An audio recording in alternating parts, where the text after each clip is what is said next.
हो चला है उत्तर प्रदेश की कुछ बड़ी खबरों का। नमस्कार, आप देख रहे हैं नेशन अब समाचार। मैं हूं आपके साथ शुभी शुक्ला। औरैया के बिधूना में भारतीय किसान यूनियन की ओर से ट्रैक्टर तिरंगा यात्रा निकाली गई। झब्बूलाल विद्यावती इंटर कॉलेज ताजपुर से शुरू हुई इस यात्रा में बड़ी संख्या में किसान ट्रैक्टरों के साथ शामिल हुए।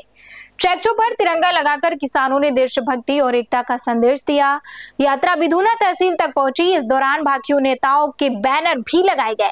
जिलाध्यक्ष विपिन राजपूत ने कहा कि किसानों के सम्मान और समस्याओं को लेकर संगठन अपनी आवाज उठाता रहेगा। आज भारतीय किसान यूनियन के राष्ट्रीय आह्वान पर राष्ट्रीय अध्यक्ष चौधरी नरेश टिकैत एवं राष्ट्रीय प्रवक्ता चौधरी राकेश टिकैत जी के आह्वान पर देश के हर जिले में आज ट्रैक्टर तिरंगा यात्रा निकाली जा रही है। इसमें किसान के पास मोटरसाइकिल, साइकिल, पैदल, ट्रैक्टर जिसमें जो भी साधन से आ सकता है आएगा। ये अगस्त क्रांति के नाम से पहचानी जाएगी। किसान यहाँ पे शासन, प्रशासन और सरकार को ये दिखाना चाहेगा और दिखाना चाह रहा है कि किसान अपनी आवाज़, अपनी समस्या को कराने के लिए आपसे हर तरीके से तैयार रहेगा। अगर किसानों की आवाज़ नहीं सुनी जाएगी तो किसान आंदोलनरत रहेगा। किसान झंडे का सम्मान करता है, किसान अधिकारियों का सम्मान करता है। जब अधिकारी सम्मान नहीं कार्य करते हैं तो किसान आंदोलन का कार्य करता है। वहीं औरैया के एरवागच्चा थाना क्षेत्र के ग्राम उमरैन में न्यायालय के आदेश पर राजस्व कार्यवाही की गई है। पुलिस के मुताबिक गाटा संख्या 407 की 1.1370 हेक्टेयर भूमि को न्यायालय के निर्देश के अनुसार कुर्क किया गया। कार्यवाही के दौरान पुलिस बल की मौजूदगी में मौके पर कुर्की का बोर्ड लगाया गया। शांति व्यवस्था बनाए रखने के लिए पर्याप्त पुलिस बल तैनात रहा। पुलिस का कहना है कि पूरी कार्यवाही न्यायालय के निर्देशों के अनुपालन में नियमानुसार की गई और मौके पर किसी भी अप्रिय घटना की सूचना नहीं आई। वहीं कानपुर में वायरल बुखार और मच्छर जनित बीमारियों को लेकर स्वास्थ्य विभाग की ओर से लोगों को सतर्क रहने की सलाह दी गई। तेज बुखार, सिर दर्द, आंखों में दर्द, बदन दर्द या फिर अत्यधिक कमजोरी जैसे लक्षणों को नजरअंदाज नहीं करने की अपील की गई है। विशेषज्ञों ने पर्याप्त तरल पदार्थ और ORS लेने, साफ सफाई रखने तथा घर के आसपास पानी जमा नहीं होने देने की सलाह दी है। डेंगू की आशंका में बिना चिकित्सकीय सलाह के दवा लेने से बचने को कहा गया है। मैं आरोग्य धाम से डॉक्टर हेमंत मोहन। हमें आप लोग को बता देना चाहता हूँ, इस समय वायरल बुखार की लाइन लगी हुई है। 15-15, 20-20 दिन तक लोगों को बुखार नहीं उतर रहा है। ये बुखार 104-5 जा रहा है। इसमें एंटीबायोटिक ले रहे हैं जो लोग, पेन किलर ले रहे हैं, वो और गंभीर हो रहे हैं। उनका प्लेटलेट काउंट कम हो रहा है, थ्रोम्बोसाइटोपिनिया हो जा रहा है। 104-5 बुखार में यदि आप ठंडे पानी की पट्टी नहीं कर रहे हैं तो बीपी आपका लो हो जा रहा है, सोडियम पोटेशियम कम हो जा रहा है। बर्फ़ के पानी से पट्टी करिए। अगर पट्टी नहीं करेंगे 105 बुखार दिमाग में चला जाएगा तो कन्वल्जन्स या फिट्स आपको आने लगेंगे। धूल, धुआं और गर्मी से बचें और हो सके तो फुल स्लीव के कपड़े पहने। इस समय जो पानी जल भरा हुआ है उसमें मच्छर अपने लार्वे भी दे रहे हैं। फीमेल एनाफ्लीज है और तमाम प्रकार के इसमें मच्छरों के और लार्वे हैं जिससे मलेरिया, डेंगू, चिकनगुनिया के वायरस बहुत तेज़ी से पनप रहे हैं। साफ़ सुथरा सफाई का बहुत ख्याल है। डेंगू में मूलतः ये होता है कि आई बाल में पेन होने लगता है, सर दर्द होने लगता है, सर फटने लगता है, कमजोरी आने लगती है, गले में खराश होने लगता है। उसके बाद अगर हड्डी तोड़ बुखार आ जाए जिसमें बुखार के बाद महीनों सालों तक दर्द नहीं जाता, उसको चिकनगुनिया बुखार बोलते हैं। यदि निश्चित समय पर आपको बुखार आ रहा है, सर्टेन पीरियोडिसिटी पर आ रहा है तो उसको आप मलेरिया भी कह सकते हैं। और वायरल जनित बुखार में एलोपैथिक दवाएं बेहतर साबित हो गई। अपनी इम्यूनिटी को बढ़ाएं। इम्यून सिस्टम से होम्योपैथिक चिकित्सा पद्धति के द्वारा अपनी प्लेटलेट्स भी बढ़ाएं, कमजोरी भी दूर करें और जोड़ों में दर्द को भी होम्योपैथी से ठीक करें। वहीं कानपुर के अजीतगंज जोन 3 में सफाई कर्मचारियों के साथ मारपीट का मामला सामने आया। आरोप है कि वार्ड नंबर 36 में सफाई के दौरान कूड़ा डालने से मना करने पर कुछ लोगों ने सुपरवाइजर और कर्मचारियों के साथ लाठी डंडों से मारपीट की। घटना के बाद कर्मचारियों में भय का माहौल बताया जा रहा है और सफाई कार्य प्रभावित होने की बात सामने आई है। सफाई कर्मचारी संघ ने मामले में कार्यवाही और कर्मचारियों की सुरक्षा सुनिश्चित करने की मांग की है। वार्ड 36 जोन 3 अजीतगंज में हमारे कर्मचारी कूड़ा अड्डे के पास सफाई कार्य कर रहे थे। सफाई कार्य करने के बाद वहाँ पर कुछ दबंग लोगों ने कूड़ा डालना चाहा। मना करने पर उनको जो है लाठी डंडों से, ईंट पत्थरों से मारा गया, जिसमें हमारा एक कर्मचारी हाईलाइट में एडमिट हो गया।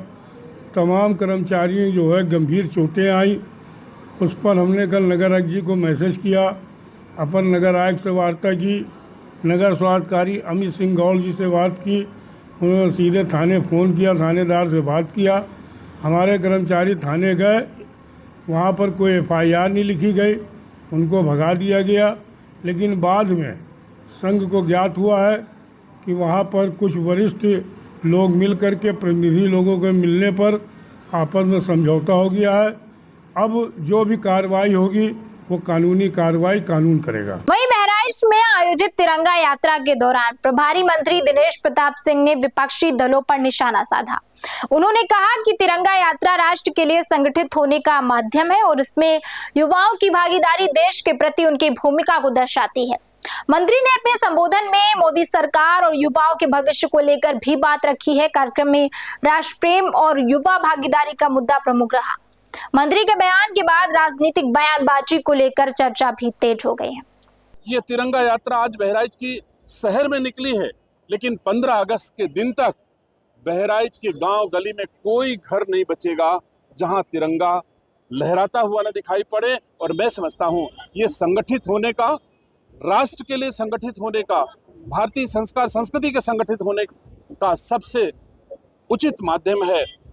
तो आज ये कार्यक्रम संपन्न हुआ। मैं सबको धन्यवाद देता हूँ। देश के युवाओं का संदेश जी, सबसे युवा देश हमारा भारत है, इसके युवाओं का संदेश देंगे आप?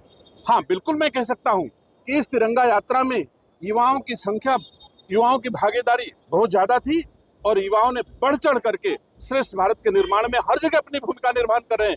कहीं कभार कुछ चीजें जो लोगों के दिमाग में है उतना ही युवा नहीं है, करोड़ों युवा है जो मोदी जी के पदचिन्हों पर चल करके संस्कार संस्कृति संपन्न राष्ट्र के निर्माण में अपनी भूमिका का निर्वहन कर रहा है। श्रावस्ती में हर घर तिरंगा अभियान के तहत तिरंगा महोत्सव का आयोजन किया गया। कलेक्ट्रेट स्थित तथागत हॉल में तिरंगा मेला और तिरंगा म्यूजिकल कॉन्सर्ट आयोजित हुआ, जिसमें जनप्रतिनिधियों, अधिकारियों और छात्र छात्राओं ने हिस्सा लिया।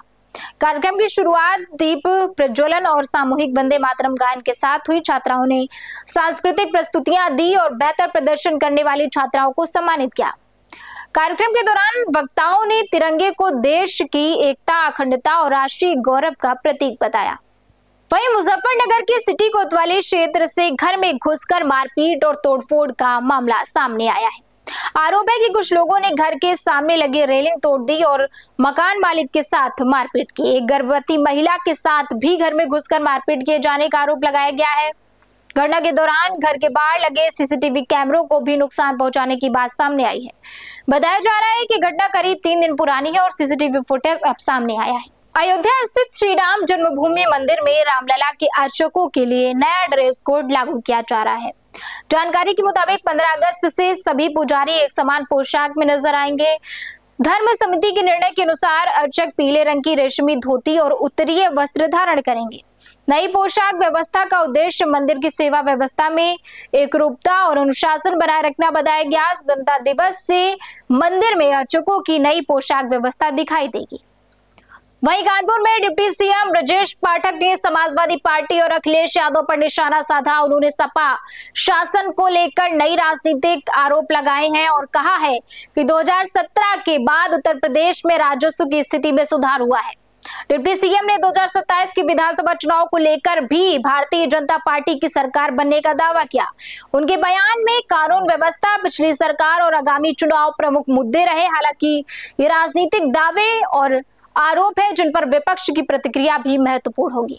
तो ये थी उत्तर प्रदेश की कुछ बड़ी खबरें और ऐसी ही खबरों के लिए हमारे साथ जुड़े रहिए और देखते रहिए नेशन ऐप समाचार।